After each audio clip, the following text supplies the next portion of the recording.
Pharmacist Ben? Yes, sir. I think I screwed up. Are we having a problem? Yeah, we're probably only live on YouTube right now. What happened? Because AJ is slacking. But no worries. That is why we are going to get it together. Ruth Ellen's going to take care of Facebook for me. Yeah, okay. See if she can put some info on there. But how are you today? Hey, so Tom Chanel, he has a big following. You should be sending him a link.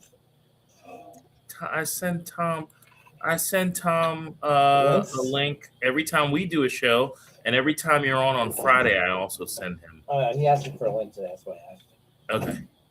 But how are you? Good. How are you, sir? Trying to my camera just so. Are you ready for your flight, or? I'm scared. Think you're gonna be in the airport for 17 hours? I don't know what's going on. Any problems at the airport? Well, I think you have a really good airport, so you probably won't have as much issue as anybody else. Yeah, not only that, but I have that clear and TSA and all that stuff. So I usually get through pretty quickly. Mm-hmm. So you're a VIP. You know, VIP, I got to pay for it. Somebody says, "Speak up." Am I really low? Is my mic? I've been hearing complaints about my mic. Mm-hmm. Is that the case? It's not as loud as it normally would be. We kind of I don't know why that is. Mentioned that a little earlier. Is it better if I go like this? Is that better? Probably better for them. I hear you, but probably a little bit better if you do it in that fashion. Okay. But just give me another couple seconds here. Yeah. To make sure that I can get our friends on Rumble on, who are probably chomping at the bit right now saying, what has AJ done to us? How has AJ forsaken our folks on Rumble? And I promise it wasn't intentional. So, Pharmacist Ben, yeah. I had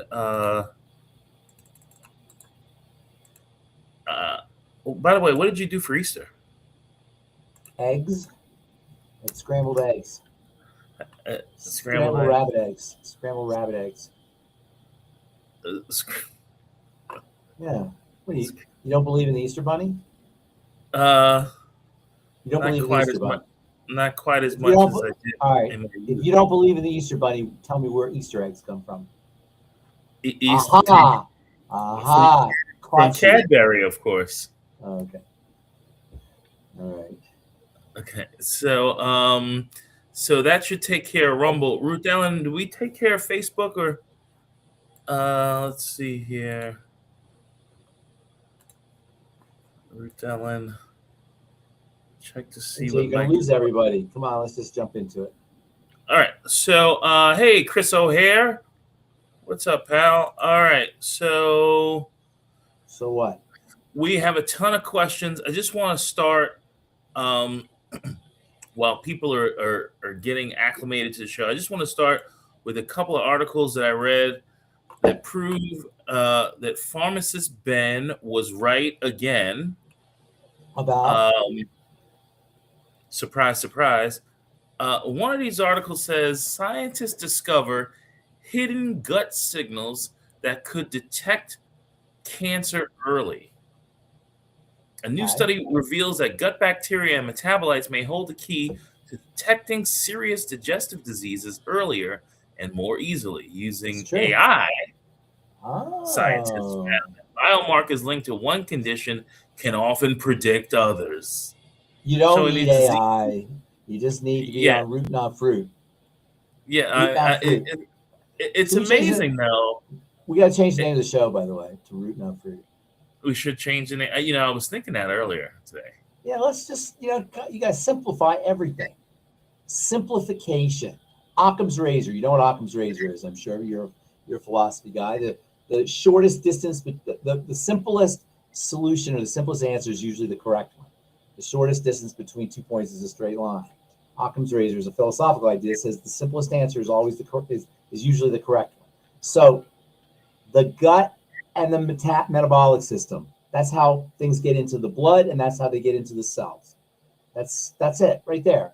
You can throw in the adrenal glands if you want to go all out, and the relationship between the adrenal glands and the thyroid is important, but that is secondary to the first 2 points on the triangle of disease. Then from there, you're off to all the diseases. Hypothyroidism and hyperadrenalism are behind all diseases, but behind those, dysglycemia, metabolic syndrome, diabetes, pre-diabetes, whatever you want to call it, and then gut problems. And that's, by the way, true about vertigo too. I know you want to talk about vertigo, the same thing. It should come as no surprise. We do want to talk about vertigo. The second article, it says, this 5-day diet helped Crohn's patients feel better fast. A simple 5-day monthly diet tweak may ease Crohn's disease symptoms and inflammation. Well, are you surprised? You know, not surprised because I know you, but it's interesting that, you know, that they're now correlating diet and disease. And it's just like, wow. Why not before? The problem is when they do that, they don't really talk about why the diet is related to disease. And that's why I always take pains to talk about the blood. Because otherwise, you run the risk of people hearing this kind of food thing. And food has become a meme. Good food and eat good, and I don't want anybody to know what I'm eating, and I'm guilty because I ate French fries and this, that, and the other. We want to filter all that out and get right just to the hardcore cause and effect relationship between foods and I won't say disease, wellness or lack of, it doesn't have to be full-blown disease, just be not feeling good. So the link is because that's how things get into the blood. It's not because we're foodies. You know, I don't want anybody to think I'm a foodie. I'm not a foodie. But if you're sick, this represents a point of control because that's how things get into the blood, unless you're injecting. That's the only other way. Mm-hmm. So, I know we talk about it all the time. I don't want to belabor the point, but vertigo should be considered the same thing. You know, people don't realize what vertigo, like what causes vertigo, because they don't realize what causes us not to have vertigo. In other words, in order to move around and navigate the world, you've got to see it as being stable. When we have vertigo, the room is spinning. It's like there's a disconnect between our balance system, which is between the parts of our balance system, which is made up of 3 major components. Number 1, your brain, especially the back of your brain, the brain stem, and the part of the brain called the cerebellum. Number 2, the inner ear. Not the ear, the inner ear. There's canals with fluid. Do you ever see how they measure level? You ever see how a level measures with a little piece of fluid, a little drop of fluid in the circle, and you can tell if something's level? You know what I'm talking about? I can't tell if you're, yeah. You know what I mean? And they use fluid to assess levelness. If you go up like this, the fluid changes. And that's the vestibular system. That's the canals in the inner ear. As you move, there's adjustments that are made. If adjustments are not made correctly, there's pressures that are put on the nerves. There's tiny little microscopic hairs that are connected to nerves, and that throws off the entire system. The question then becomes, what is causing the disturbance and how fluids move in the vestibular system? And the answer is always the same. Inflammation and degeneration. Now, it turns out there's a very interesting interesting mechanism. There are little pieces of calcium. There are little calcium crystals in the inner ear. They call them otoconia. I don't know if you've ever heard of these. These little calcium carbonate crystals, they're embedded in the inner ear, but when the fluid level's off or the pH level is off, these calcium crystals can break off and float into the canals and artificially or incorrectly stimulate the hair cells when you move your head. That's the most important cause of vertigo. That's called BPPV. Have you heard of that? Benign paroxysmal positional vertigo. So when you move your head or you change position, You roll in bed, you look up, and you get dizzy. Has that ever happened to you?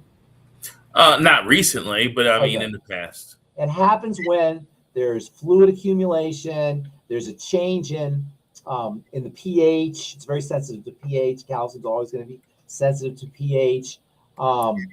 If there are toxins in the blood from the digestive tract, same suspects. It's all the same stuff. You know, rule out stroke first of all, because there could be a stroke, and then identify patterns. Is it positional? Is it episodic? Did you just have some kind of viral infection? If it's positional, you're dealing with some kind of inflammatory condition in the fluids in the inner ear, pH changes perhaps. If it's episodic, you probably have Meniere's disease. Have you heard of Meniere's disease? I have. That's the second cause of this kind of a vertigo condition. And Meniere's disease is also a fluid condition. Even though it's a separate disease, it has to do with fluids building up in the inner ear and pressure then building up and distorting the signaling. And that's, by the way, one of the reasons people get tinnitus when they have Meniere's disease. Or sometimes people have a sense of fullness in their ears. All of this is inflammatory. All of it. It's an inflammatory condition, meaning it's a defensive response to something that's getting in the blood. Toxicity that's getting in the blood. It changes and it disturbs the pH and the fluid levels in the inner ear. I mean, these are mechanisms and they're interesting to know, but you don't need to know them if you have this condition. Work on your foods. Now, if you have the condition or you're helping somebody who has a condition, ask for other symptoms. It's very rare somebody will just have BPPV or just have Meniere's. So look for other symptoms to kind of put together a picture of what's happening inside the body.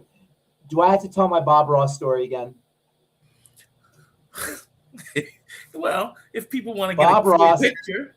yes, Bob Ross was a painter, as most people know, and he used to show you how easy it was to paint. I used to love watching when I was a kid. Show you how easy it was to paint. He would just take his paint, big white canvas, and boom, put a little line in the middle of the canvas, and you go like, all right, that's just a line, right? And they put another line, you go, all right, there's two lines. But then he put a third line, and boom, you see a river. And then a fourth line, and trees. And then a fifth line, and a mountain. And sixth line, and all of a sudden, as he adds lines, the picture starts to emerge. That's how you do health. When you have symptoms that are not directly related to the digestive system, because obviously if you have a digestive problem, that's a digestive symptom. So when you have symptoms that are not related to the first 2 points in the triangle of disease, actually the first point, you backtrack because everything is about the blood. Does that make sense, AJ? Everything's about the blood, right? I mean, it makes sense to me. How could it not be about the blood? How could you have an illness that's not about the blood? It's not possible. All illnesses involve the blood. Chronic illnesses involve the blood.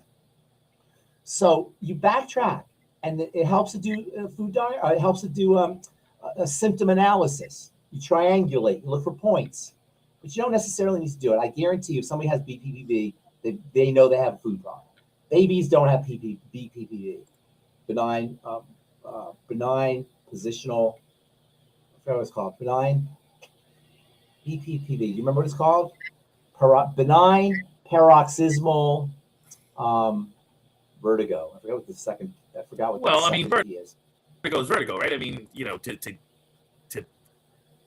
give it its Latin root. I mean, really. You're talking really.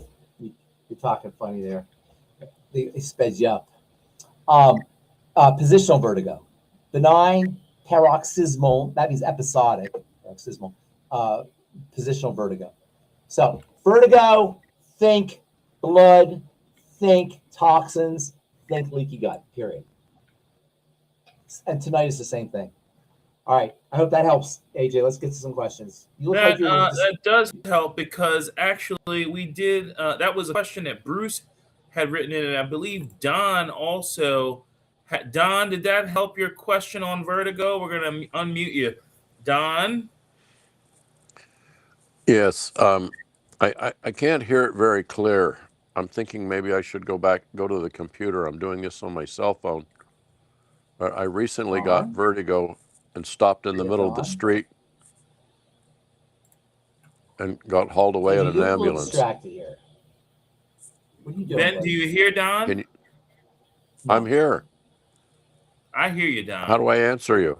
Ben, You hang hear on. me? Don, hold on 1 second.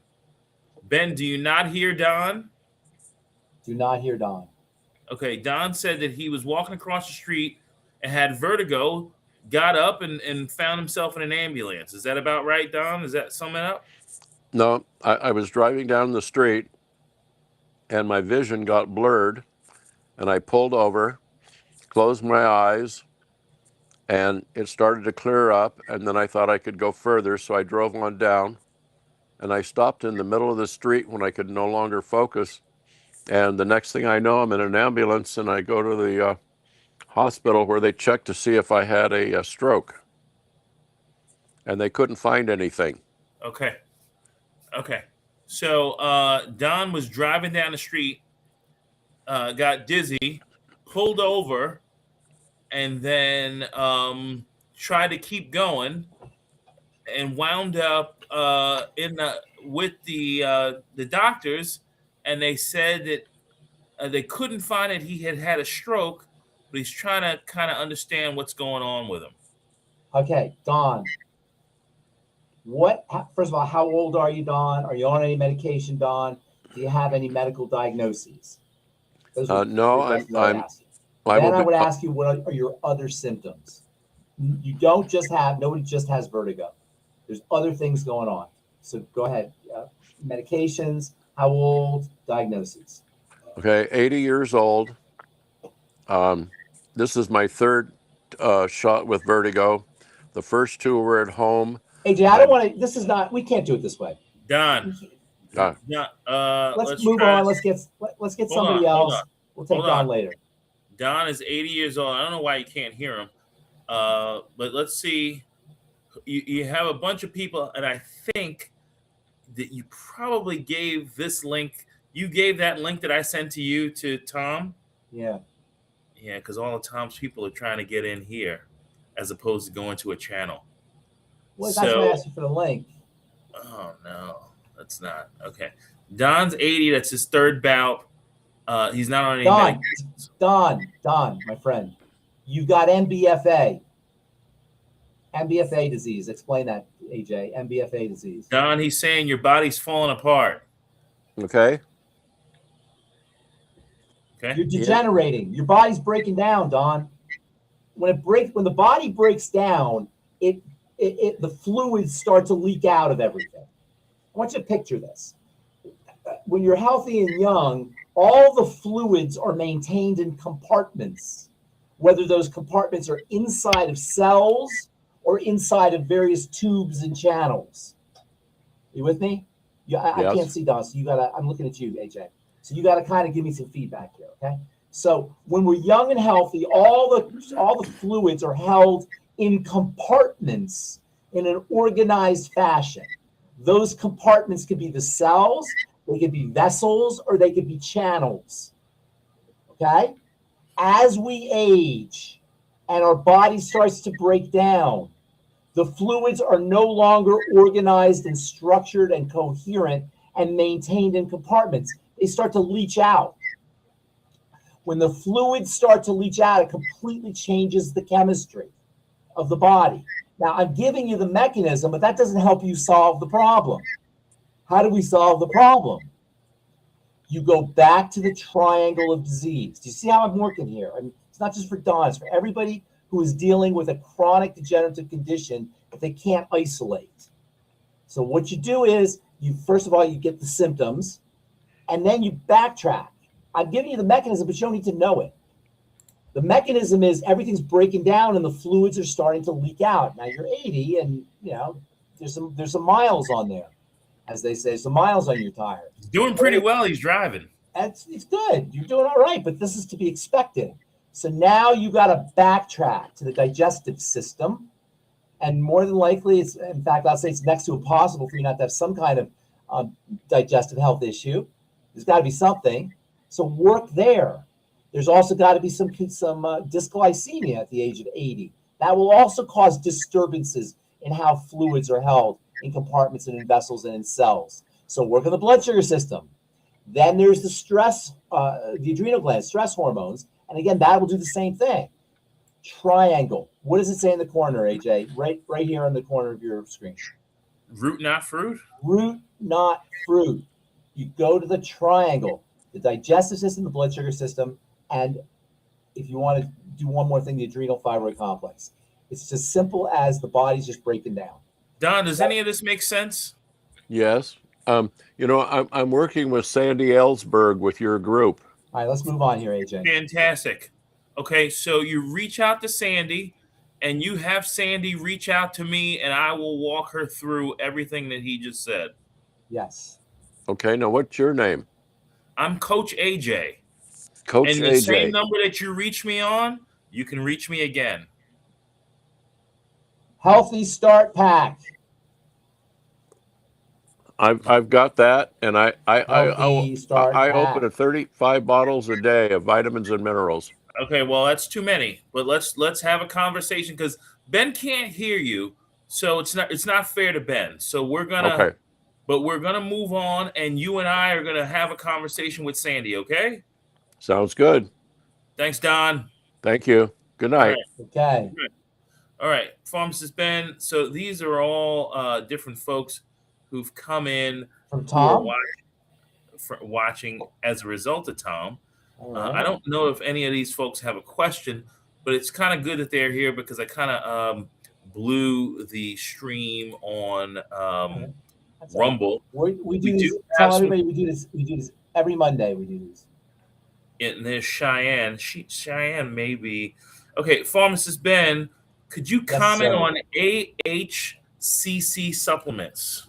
Yes, they're very interesting supplements. I don't think Longevity has any AHCC supplements. So we do use mushrooms. What's that? We have a number of supplements. Mushroom tea, right? We have mushroom tea. We've got all types of mushrooms in the microbiome. There's all types of mushrooms in the killer biotic. There's mushrooms in the 3.0. Okay, so mushrooms are you know what the mycelia are? The little wires, little wires that go under the underground. They're called mycelia. They're very fine little wires, very like hair-like. Those when those get extracted from certain mushrooms, especially shiitake mushrooms, a sugar, a hexose, OSE at the end of a word means sugar, and AHCC stands for active hexose correlated compound. And this hexose, which is a type of sugar, is a very powerful immune modulator, very similar to beta-glucan. In fact, technically, these mushrooms are rich in alpha-glucans. Basically, the glucans enhance the activity of the immune system. Cytokines, natural killer cells, T cells. So they're used for things like cancer, viruses, HPV. Its claim to fame is its value for HPV, human papillomavirus. It can also be helpful for people who are dealing with immune suppression from stress, chronic stress, or frequent illnesses, and it can also be used for liver support. It's a very interesting supplement because it's relatively cheap and it's non-toxic. So it's not exactly it's not going to help you directly with any one particular health challenge, but it has an overall stabilizing effect on the immune system, like all polysaccharides, or not like all, but like a lot of polysaccharides. There's nothing fancy schmancy about it, though. It's it's really simple molecule. It's a basic polysaccharide, hexose, and it's similar to beta-glucan in terms of its effects. Okay. Is it similar to? It's similar to Fucoid. Fucoidin is a complex molecule. Hexose is just a simple sugar. Fucoidin has fucose in it instead of hexose. So they're similar. They're saccharides. The saccharides are really interesting because they're so effective for immune support and they're so unbelievably non-toxic, zero toxicity. For a molecule to have incredible health benefits and be non-toxic, in light of the fact that we live in this pharmaceutical society, pharmaceutically based society, where we deal with benefits but lots of toxicity, or not benefits but effects and lots of toxicity, makes these molecules, these non-toxic polysaccharides, just really stupendous and valuable. Okay, while I'm going to pull up some questions, do you recommend Longevity 90 for Life supplements? Who said that? This is a question, and probably an honest question from YouTube. Yes, I highly recommend longevity supplements, highly. And I've been recommending longevity supplements since 1998. Since 1898? Wow. Don't be a smart ass. Okay, Pharmacist Ben, what can you do for a bad case of toenail fungus? Nail fungus. Don't tell me it's got something to do with my gut. Of course it does. All fungal infections. First of all, fungal infections are very difficult to treat because fungal infections or funguses have spores and they're not receptive to medicine. So fungal medicine, antifungal medicine, is notoriously powerful. That's first of all. And fungal infections are notoriously difficult to treat. The best way to treat a fungal infection is to work on gut bacteria, because the bacteria and the fungus live in a symbiotic, balanced relationship. They balance each other out. The fungus kill the bacteria. I don't think symbiosis is the right word. The fungus kill the bacteria kill the fungus. When our bacteria are killed off from antibiotics, antibiotics in water, chlorine, fluoride, all the things we do to kill off antibiotics in our gut, fungus overgrow.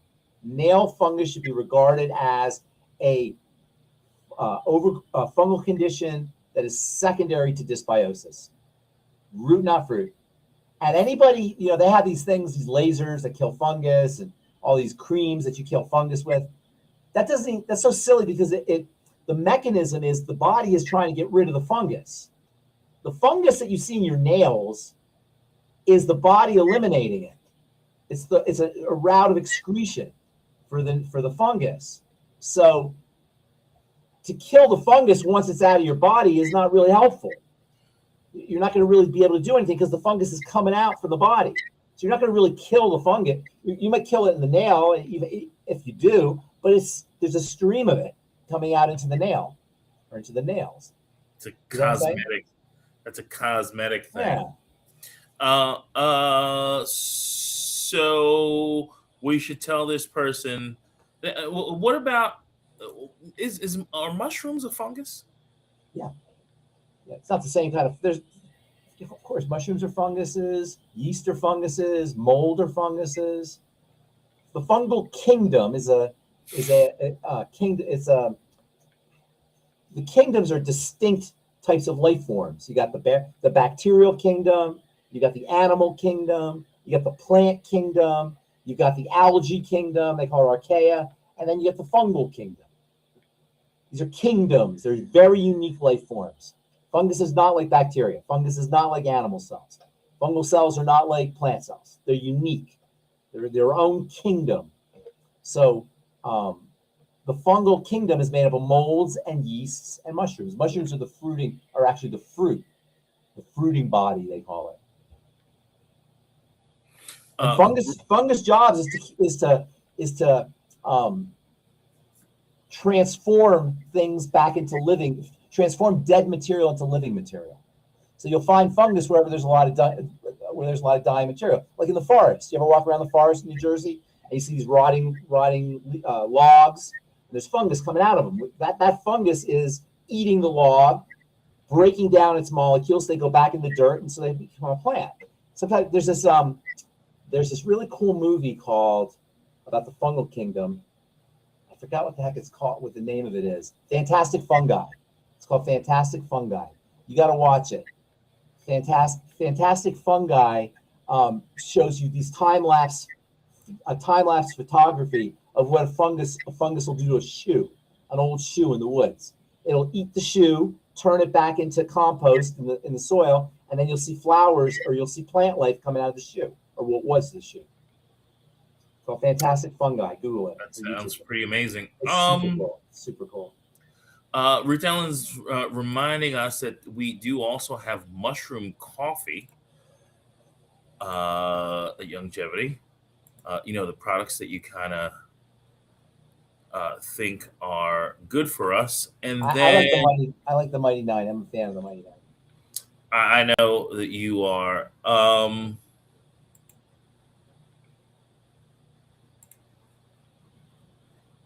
right, let's get another question, AJ. Hang on, I'm right here. Let's see. Oh, slender till age 20. She ballooned to over 220. She said that I said the PCO. I'm guessing this is PCOS because it says POCOS. Okay. Was activated by bad foods such as McDonald's. POCOS is from my side of the family, and my aunt had it. No, hang on. PCOS is a metabolic issue, polycystic ovarian syndrome. So let's disabuse. I know you're reading it. No, I know you're reading it. I get that. But I'm just telling you, get that out of your head. My mother had it, so I have it. That's a doctor. That's a doctor thing. Yeah, that's a doctor thing. It's not true. It doesn't work. That's not how it works. All right. I'm not telling you. I'm not telling you. I'm telling her. I'm telling the lady. Malia has very hairy skin on her beautiful face. Yeah. She's done expensive lasers, waxing. Nothing lasts for weeks. I told her I would contact you about getting her metabolism, etc. balanced. What do you suggest about this hair growth? The hair growth is part of PCOS. PCOS stands for polycystic ovarian syndrome. Cysts in the ovaries make male hormone and make female hormone, both. So a PCOS patient is going to have disturbances in male hormone and disturbances in female hormone. Disturbances in male hormone will give you body hair, facial hair, hair loss, acne, a mustache. Not cool for a lady. Disturbances in female hormone will make you overweight, will throw off your menstrual cycles, will cause infertility. So now you got a patient who's got acne, hair loss, facial hair, body hair, infertile, horrible periods. It's a big freaking mess. But the most important thing to recognize is it's a sugar condition. It's a blood sugar condition. It has to do with the hormone insulin. And you can be skinny, by the way, and have this problem.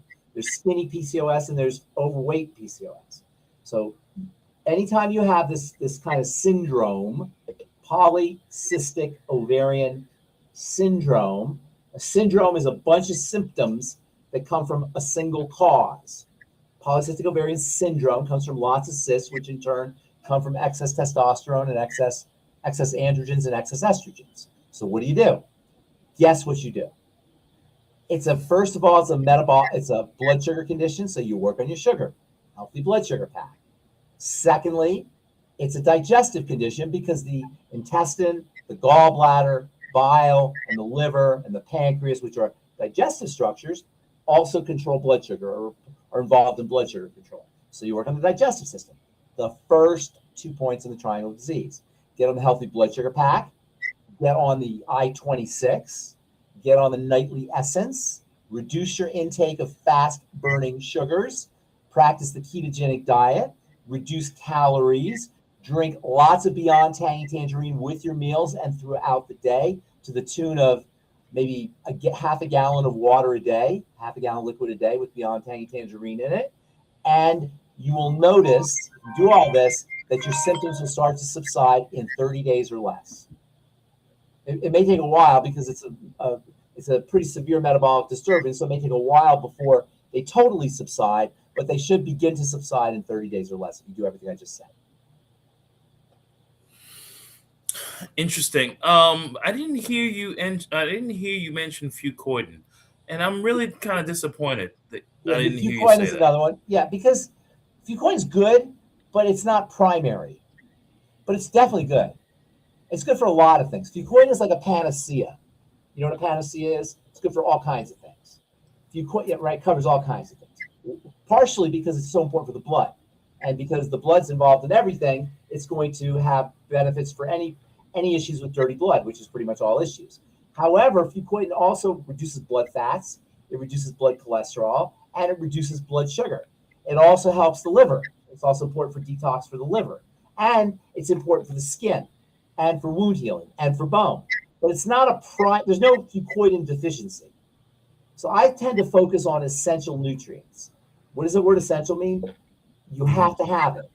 Without an essential nutrient, you'll be dealing with a deficiency disease.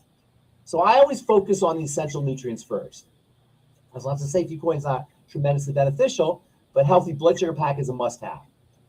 And the nightly essence and the I-26, ultimate enzymes, and all the digestive support supplements. May also want to throw in Dr. Ariaza's wonderful liver cleanse. Dawn, is there extension with number and you calling in? I did see, if folks are watching now, I did see a couple of calls come in. I can imagine it might be from some Rumble people who are not seeing the stream. I apologize. I will post this and send it out in email form tomorrow to everyone who was unable to see it on Rumble. I apologize. Dawn, if you're trying to reach me or Pharmacist Ben, all you have to do is ask whomever answers the phone, and they will help you out and get you to the appropriate party. And I appreciate that answer that you gave for and then Ken is mentioning that he appreciates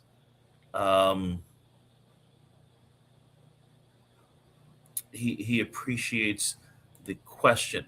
Now, to our folks who are in who are by the way,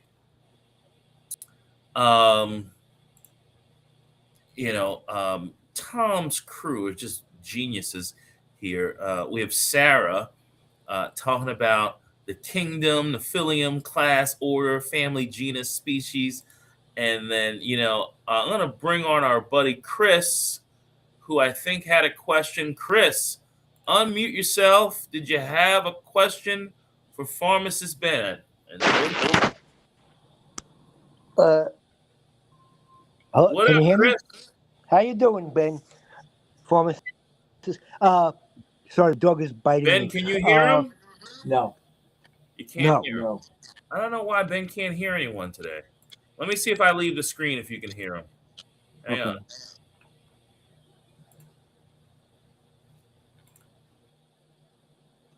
Can you hear me now? Ben? Pharmacist Ben? No, he doesn't hear you. Okay, can you Ben, just do you hear me? relay? I hear you fine. That's amazing. All right, Chris, what's your question? Okay, can you tell me a little bit about fulvic acid? I was just recommended that by my doctor. I have no idea what it is. Well, that's a good doctor. Okay, his doctor recommended he take fulvic acid. Wow. Plant-derived minerals. Who is this? Is this the gentleman? This is Chris O'Hare. He's one of our Chris. buddies. Chris, how you doing? Is it Chris O'Hare or Chris O'Harry? O'Hare, like the airport in Chicago.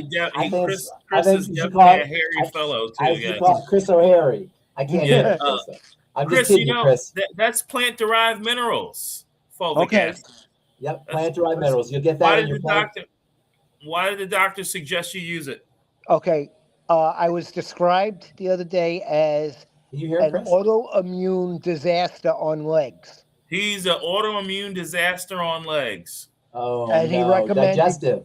That. I mean, fulvic is good. It's good for a lot of things, but you want to work on the gut. Why don't you call us? We'll help you. Work on the gut. You guys, autoimmune diseases are digestive issues. You want to regard them as digestive issues first and foremost. Dirty blood. When the blood becomes dirty, it starts to dump off toxins into the various tissues. That's what initiates an autoimmune disease. It starts with a leaky gut. Chris, always. One last thing. Victor Dadaj texted Pharmacist Ben today. I was wondering if he got it. I can't really hear him. Victor texted you today. Oh, you're the guy Victor texted me about. Okay, yes, I did get a text. He said you were going to call me, I think. I wasn't going to call until you said it was okay. Okay. So he said he wasn't going to call until he says it okay. Chris has got my cell number. Yeah, we'll help you, Chris. You can reach out. We'll help you out, Chris. Thank you. Absolutely. Thank you, Chris. All right. And then any other question? Okay, Dawn, I apologize for you being on hold. That is not our intention. It's just today AJ screwed up the stream, so things aren't going as smoothly as possible. Wyoming Annie is chiming in. So I guess she's giving us a topical solution for this toenail fungus. Maybe, I'm sure she heard what you said, but she's mentioning her personal experience with toenail fungus. Do you see that on the screen here? There's no, you can say tea tree oil, neem oil, all that stuff, Wyoming Annie. I don't want to contradict anybody, but I don't do superstition. And I don't do anecdotal, like, oh, my Aunt Tilly did this and that happened. I don't do that. I do mechanisms. I'm a scientist, so I go by mechanisms. I need to hear a mechanism. So Wyoming Annie, that's all cute and well that tea tree oil got rid of the fungus. What's the mechanism? How did it work? How did the tea tree oil affect the fungus? Let me ask you this. Yeah. Let me ask you this, Pharmacist Ben. Yes, sir. We absorb things through our feet. Yes, right? The bottom of your feet. Yes. In the bottom of your feet. Do Yes. you think do you think that something that's antiseptic could have gone in through the bottom of the feet? They did what? They killed fungus? No, I'm asking. Well, I don't want to get shot down because I like you. No, I'm not going to shoot down. I'm asking. I don't understand. I'm not asking you to shoot you down. I'm asking so I can understand. Yeah, I'm just throwing it out there. Just could the tea tree oil interaction? Okay. So think about the nail. Mm-hmm. The nail is hard, especially fungal nails. Mm-hmm. Fungal nails are very thick and very hard. Mm-hmm. So how would you get into the nail? How would you get into the fungus through the nail? How would tea tree oil? And if it did kill the fungus, what about the fungus that's coming out tomorrow? Right. The fungus. How does the fungus get in the nail? Let's ask this. Because it's coming out from the body. It's not like you have a fungal infection in your socks and it goes into the nail. It's coming out from the body. It's getting excreted through the nail. Mm-hmm. So obviously you can't kill the fungus in the body by killing it in the nail. It's going to keep coming out. So I don't want to dispute anybody's personal experience. That's not really a very smart thing for me to do. If somebody has an experience, they have an experience. But you can't apply your personal experience universally unless there's a mechanism. So yes, I hear all kinds of silliness about tea tree oil and neem oil and oregano oil and peppermint oil and essential oils. And I love essential oils, by the way. But I have friends who are essential oils. They use essential oils on everything. And that's great. But there's no real mechanism for the essential oil to kill the fungus in the body. You know what I'm saying? How is that going to work? Why don't you drink the tea tree oil and then it'll kill the fungus in the body if that's the way it works? Or take tea tree oil, tea tree oil, put drops in water and you can drink it. Or oregano oil or neem oil. Essential oils are antifungal and antibacterial, but that doesn't mean they're going to get in the nail and kill the fungus, especially if the fungus is streaming out from the body. Ruth Ellen, are you saying something? Yes. Can you hear me, Ben? Yes, I hear you. Okay. We cannot recommend anybody drink any of those oils. Just so y'all know, do not drink anything Pharmacist Ben just said. It's toxic. It can harm your internal organs, so please don't do it. He just doesn't know that. He doesn't know that we're on YouTube. No, we could get in a lot of trouble for saying that. People do stuff like that, and they'll literally drink. No, you don't drink. Yeah, you're right. You don't drink the whole thing. We're on YouTube. And they'll just go, Yeah, and they'll get sick, and end up in the hospital. You don't drink. That's not how you drink. That's not how you drink essential oils. No, we put it on a little. No, you put it in water. Okay, we're not putting it in water. No, we're not. You can't do it with certain oils. Even though you're a professional and you are correct, YouTube we can't say that. Will ban us. Oh, okay, I didn't know that. They will throw us right off and not let us post again. All right. Well, there are certain ways to do that. I know I got kicked off of YouTube. I can't help YouTube, but I can tell you that one of the ways essential oil. You just look it up. I'm not making it up. Look it up. Just go on the internet. 2-3 drops of neem oil or oregano oil or peppermint oil with your digestive system. What's the best way to detox from environmental toxins? Fasting is the best way. Plant-derived minerals are also very detoxing. Chelating agents, N-acetylcysteine, vitamin C, fucoidin. These are chelating agents. Fiber, probiotics, they'll all have beneficial effects for detox, but focus on the liver. Fasting, don't put the toxins in your body. Clean the blood with various nutrients, and plant-derived minerals count, and then work on the liver. And when you work on the liver, that also means going ketogenic or reducing your intake of fast-burning sugars. And also prescription drugs. Avoiding prescription drugs. Pharmacist Ben, irregularly, I'm going to let you cut out early. Okay. Because I don't have a ton of questions, unless you'd like to debate with Wyoming Annie, because she's. I don't really. We love Annie. We love Wyoming Annie. I don't ever want to debate anybody's personal experience, because it's a personal experience. Yeah. But adding does YouTube really have a problem with essential oils like peppermint oil for digestion? You can't say colloidal silver. You can't say essential oils internally.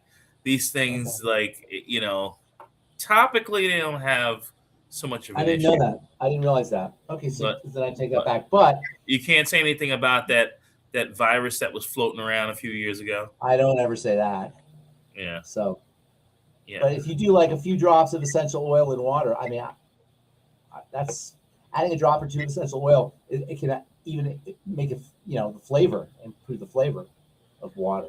Mm-hmm. But I'm not going to say anything if that goes against YouTube's rules. Bruce, I think that the doctors that are going to be on the seminar with Pharmacist Ben on Thursday are mostly from different disciplines. I think one is some sort of brain or some sort of mental health professional. So, but we will be, by the way, Pharmacist Ben, we will be streaming your presentation. Oh, really? Yeah, I'm looking forward to that. We're gonna stream it. And then, what causes POTS? POTS is an adrenal issue. PAMS? Okay. POTS, postural. You change your posture. Orthostatic tachycardia syndrome. So that's when you move, you get out of a seated position, get out of a standing position, or get out of bed, and you get dizzy and your heart races. That's a sign that your adrenal glands are not doing their business. That's a sign of adrenal fatigue or adrenal stress. And the strategy for doing it is to calm the adrenals. I think you're trying to tell me something. Calm the adrenal glands, calm the stress response, relax the body. A quick down and dirty way to avoid tachycardia when you stand up. If you have POTS, tachycardia means your heart races. Is to slow, deep breathe before you stand up. And that will also help the dizziness. So it's a little like vertigo in the sense that you change positions and you get dizzy. But vertigo is one of the things that happens when you have POTS. But mostly, you want to regard that as an adrenal issue, a stress issue. Sometimes people have it if they drink too much coffee. Or if you go work out after you drink a bunch of coffee and do a bunch of caffeine. I don't know if you ever noticed this, where you go to do squats, you bend down, and you feel dizzy when you stand up. Does that ever happen to you when you're working out? That's a sign of adrenal stress. What's working out? Okay, well, when you did work out back in the day. Interesting, because I did want to hear your correlation between that and vertigo. So ultimately, if it's an adrenal issue, it ultimately starts in the gut, right? I mean, that's part of the triangle. It's the triangle disease. Yeah, it's the triangle disease. Now, there's other stressors, psychological stressors, for example, can be involved. But yes, you always want to backtrack to the gut. Absolutely. Mm-hmm. Sarah's asking, what about uterine fibroids? How do we deal with uterine fibroids? I thought we were going to wind this thing down because uterine fibroids is a big subject. Fibroids should always be regarded as a sign of disturbed estrogen and disturbed insulin. Any kind of growth. Uterine fibroids are obviously going to be estrogen dependent. We have a situation in our world today where there's a lot of things that act like female hormones. They call them xeno, X-E-N-O, xenoestrogens, foreign estrogens. And this is creating a big problem of estrogen dominance. Estrogen dominance is linked to serious gut problems, digestive problems, and blood sugar problems. First 2 points on the triangle of disease. So anybody with uterine fibroids probably knows that they have some kind of gut or intestinal disturbance. The intestine, the liver, and the gallbladder are three very important structures for organs for eliminating estrogen. Under conditions of dysbiosis, disturbed gut bacteria, estrogen will not get cleared properly. Under conditions of gallbladder issues, gallbladder problems, estrogen will not get cleared properly.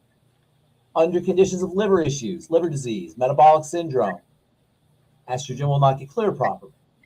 If you have exposure to plastics, cosmetics, medications, other sources of estrogen, that's going to compound the estrogen dominance issue. And if you have deficiencies in progesterone, which are very common, particularly as women get older, that's going to compound estrogen dominance. And when we have estrogen dominance, that can throw off intestinal health. Estrogen is very inflammatory for the intestine. Now you got leaky gut. So all of it, I'm giving you all the mechanisms. Don't be confused by all the different ways, all the different biochemical mechanisms. Focus on the gut, digestive health. As far as supplements go, fats, particularly ultimate EFAs, in addition to vitamin A, and in addition to plant-derived minerals. Zinc and selenium, which are fatty minerals, they're processed by fats, are also very helpful for all estrogen issues, particularly selenium. Selenium is really very nice as an anti-estrogen, as an estrogen blocker. Wow. And that's what does selenium not do? Selenium's pretty amazing. Also, the amino acid glutamine as a component of glutathione can help. So basically, I can give you all the mechanisms, but really focus on the gut and the blood sugar system. That's for PCOS, the other gal that had PCOS, that asked a question, and also for uterine fibroids. And uterine fibroids are part of the syndrome, of the PCOS syndrome.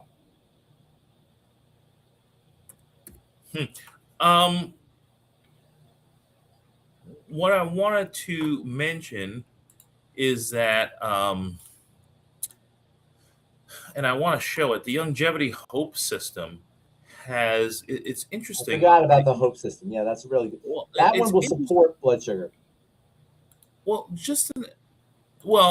the Hope is different than the blood sugar one. There's one for blood sugar, but this is the quote unquote menopausal type one. Oh, okay, gotcha. That's Dr. Stan's wife, Dr. Dennison's. No. This is, but what's interesting about this one is the core of it is this probiotic complete. So when you talked about dysbiosis, this probiotic that they have come up with for this bundle, and here I don't know if you can see. This is the Life Balance. This is the probiotic, and you see it says 35 billion FCU in there. Are you still with me? Yeah. Can you see on the screen, by the way? No. I don't see anything on the screen. You don't see it? No.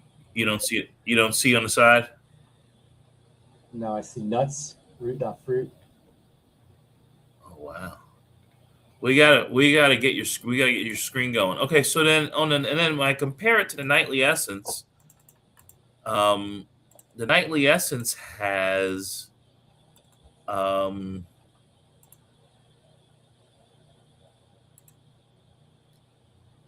So the nightly essence has billions and billions, and it's got the protease and papain, bromelain. I usually go with nightly essence. I don't know what the Hope has in it. I like the nightly essence. And it's got the FOS.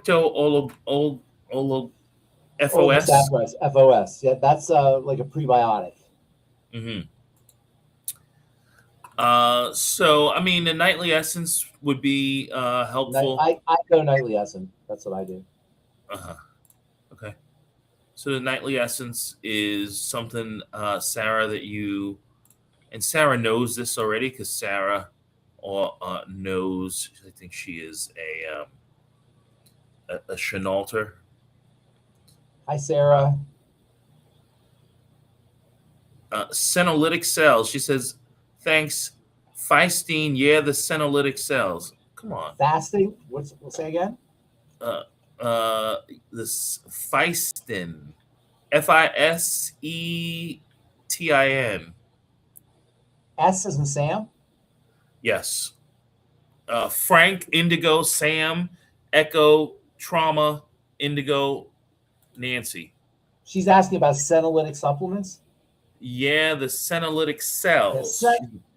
Senolytic cells are senolytic drugs typically that induce the death, that cause senescent cells. They call them zombie cells. They're cells that they stop dividing, but they don't die. Those are called zombie cells. And senolytics specifically remove zombie cells so they can kind of prevent age-related diseases, cancer, Alzheimer's disease, neurological issues. But senolytic cells are not the Mighty 90 essential nutrients. That's what we're focusing on here is the Mighty 90 essential nutrients. I think she's talking about senolytic cells are cells that are like zombie cells. I think that's what she said. About. What she said is there's a substance in the Hope system called Fisetin that helps to remove the senolytic cells. Maybe. I mean, I don't know that. I don't know enough about it. How do you spell Feistin? F-I-S-T-E-N? F-I-S-E-T-I-N. That's a polyphenol. That's like a flavonoid of Fisetin. Yep. She said it's found in apples and strawberries, etc. Yeah, it's a fruit. It's not a Mighty 90 essential nutrient, put it that way. Right. Pharmacist Ben, I'm going to let you go, but I have two questions. I was reading an article, and it said that the ratio of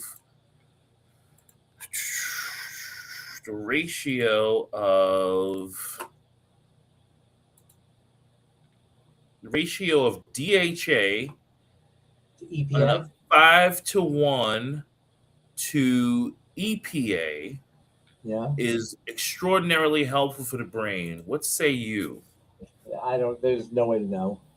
DHA and EPA are very, very interesting fatty acid derivatives. They're found in fish and algae, DHA and EPA. They come from omega-3 fats. Sometimes people will confuse them. They'll say DHA and EPA are EFAs. They're not.